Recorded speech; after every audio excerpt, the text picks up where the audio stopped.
All right, folks, so today we have another top 10 for you. We're going to be over at Live Aquaria, and the subject for today's top 10 is fish that are not necessarily reef safe. Now, what that means is fish that potentially could eat corals, invertebrates, and just don't do well in a reef tank. And I may just have to start a fish-only system, maybe a fish-only with live rock, just so I can keep some of these fish. Coming in at number 10 on our top 10 not so reef safe fish is the Porcupine Puffer. This guy is considered moderate care level, semi-aggressive to aggressive, is a fish that is not reef safe, has a omnivore diet, can grow upwards of a foot, and requires a minimum tank size of 180 gallons. This not-so-reef fish has been known to be a bully from time to time to his tank mates, leaving a circular bite. And the reason that it is a circular bite is because its teeth are actually fused together. He is also known to eat invertebrates, and that is what makes him a not-so-reef-friendly fish. Coming in at number 9 on our top 10 not-so-reef-friendly fish is the singular bannerfish.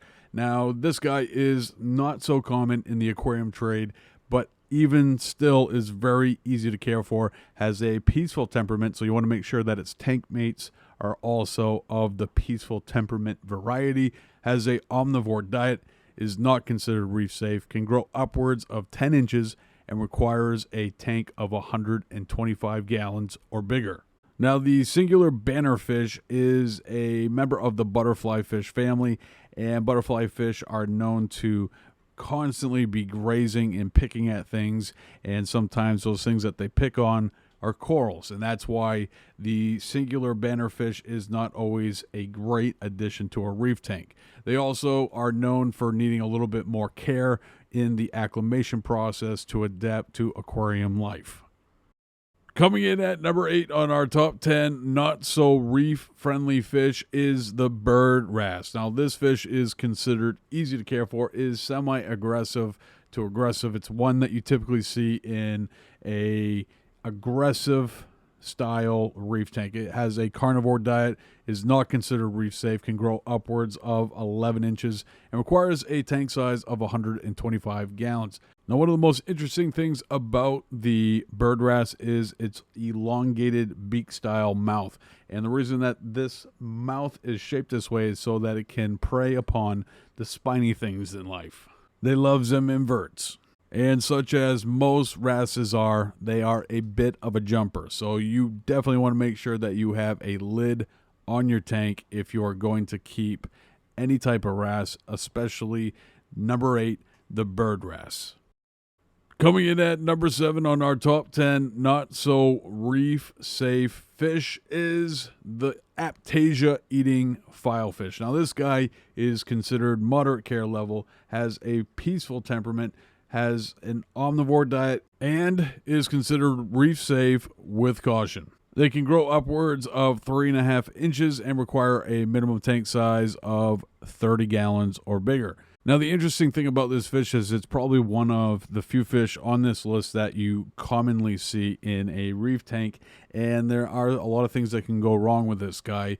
They are known to nip at soft corals. They're known to nip at SPS and LPS corals. They can also go after invertebrates, but they eat Aptasia.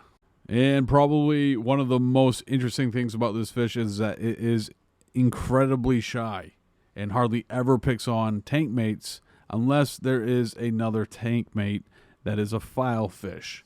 They don't like competition. So if you're looking at picking up a Aptasia eating file fish, there's definitely a lot of things to consider.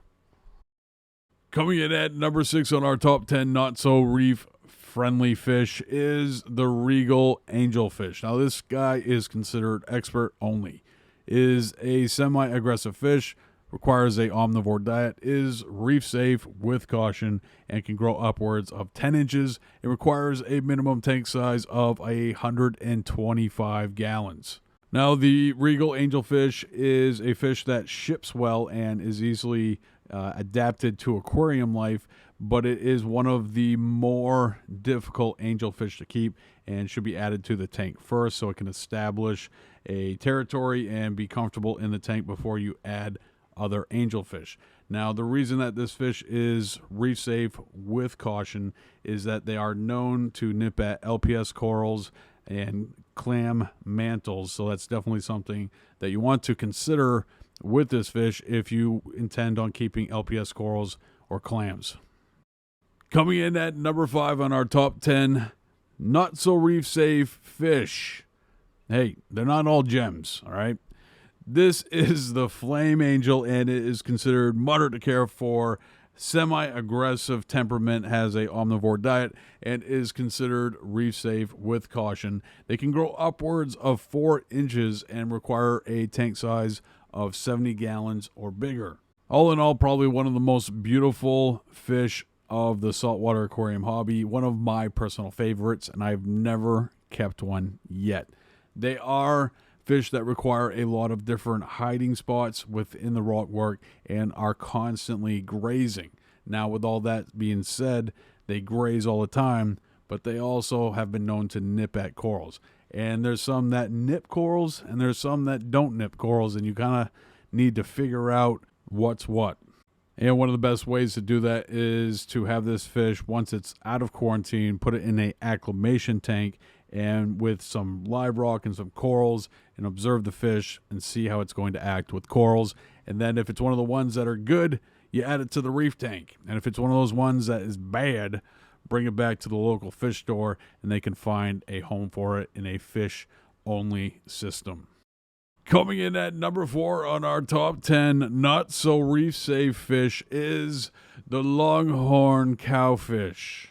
This guy is a peaceful fish that has an omnivore diet and is reef safe with caution, can grow upwards of 1.5 feet.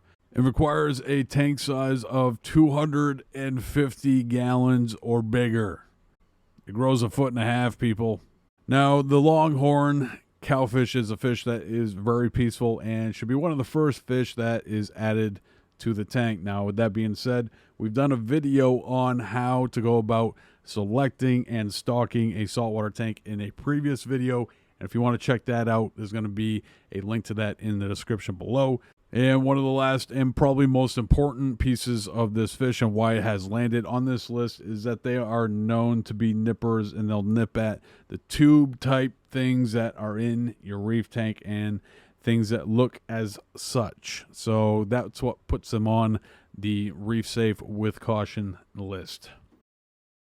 Coming in at number 3 on our top 10 not so reef safe fish is the Harlequin Tusk. This fish is considered moderate care level, semi-aggressive, has a carnivore diet, and is reef safe with caution.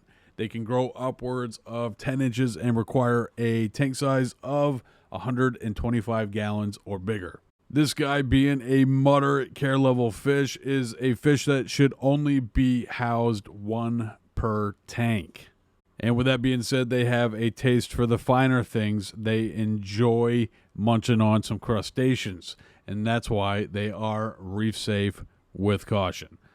Coming in at number 2 on our top 10 not so reef safe fish is the sunset butterflyfish. Now, this fish right here all by itself is enough for me to want to go and set up a fish only with live rock tank today. This fish is absolutely stunning to me.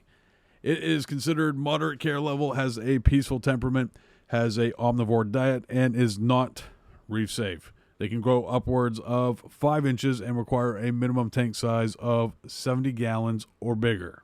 And that really is the downer with butterflyfish. They are absolutely some of the most beautiful fish that are out there for the saltwater aquarium hobby, but they are going to chewy chomp your corals.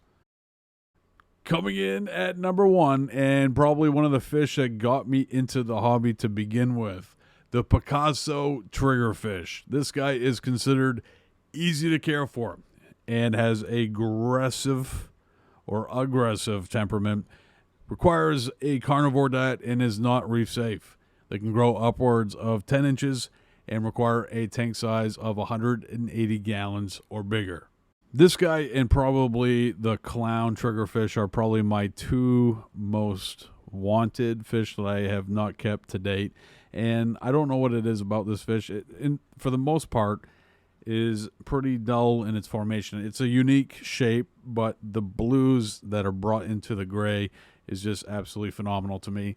They are a meat eater, and they're going to be eating clams. They're going to be eating shrimp. They're going to be eating anything that has a hard shell to it because their teeth constantly are growing and they need to wear those down, much like your hamsters or whatever you furry friend lovers out there keep. But their teeth are constantly growing. They're constantly trying to work those down. And given their aggressive nature, doesn't really make them the best tank mates. And that's why I will admire them from afar. All right, folks, that's going to do it for this one. I want to thank you for joining me, and I will see you next week right here with a brand new Mad Hatter's Reef video.